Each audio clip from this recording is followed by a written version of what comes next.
আমরা ঢাকা 11 আসনে একটু যেতে চাই, সেখানে আমাদের সহকর্মী আছে সিকান্দার রেমান, তার কাছ থেকে জানবো। রেমান, ঢাকার বিভিন্ন জায়গা থেকে আমরা তো জানতে পারছি ঢাকা 11 আসনের আসলে নির্বাচনের কেমন দেখছেন, ভোট গ্রহণ, জনগণের অংশগ্রহণ কেমন দেখছেন, আর তারা কি বলছেন? জি, ঢাকা 11 আসনে কিন্তু একেবারেই শান্তিপূর্ণ পরিবেশে ভোট হচ্ছে, যেটি সকালে BNP chairman Tarique Rahman vote দিয়ে বেরিয়ে বলেছেন যে অবাধ সুষ্ঠু নির্বাচনের জন্য তারা এই দীর্ঘদিন সংগ্রাম করেছে, সেই সংগ্রামের ফসলই হচ্ছে এই অবাধ সুষ্ঠু নির্বাচন।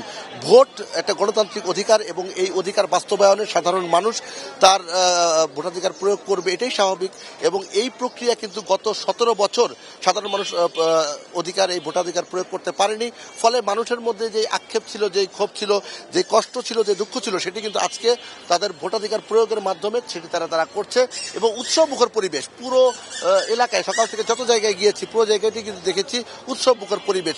বিভিন্ন শ্রেণী পেশার মানুষ কিন্তু আসছে, নানা বয়সী মানুষ আসছে, নানা ধর্মের মানুষ আসছে, অনেক বয়স্ক মানুষ আসছে, অনেক আমরা দেখছি নতুন প্রজন্মের ভোটাররা আসছে, নারী ভোটাররা আসছে। এবং আইন শৃঙ্খলা পরিস্থিতি কিন্তু একেবারেই নিয়ন্ত্রণে। এখানে সেনাবাহিনীর টহল আমরা লক্ষ্য করছি এবং পুলিশ, র্যাবের, বিজিবির টহল আমরা লক্ষ্য করছি। এবং যে কোনো অনাকাঙ্ক্ষিত পরিস্থিতি এড়াতে আইন শৃঙ্খলা রক্ষাকারী বাহিনীর সদস্যরা কাজ করছে। এই যে দেখেন, এই দৃশ্যটি একবার সত্যি অভূতপূর্ব দৃশ্য। বিপুল সংখ্যক মানুষ এবং তারা বলছে যে বৈষম্যবিহীন যে সমাজ ব্যবস্থা প্রতিষ্ঠার জন্য তারা সুদীর্ঘকাল আন্দোলন করেছে, সেই আন্দোলনের ফসল। রেমান, আপনাকে ধন্যবাদ।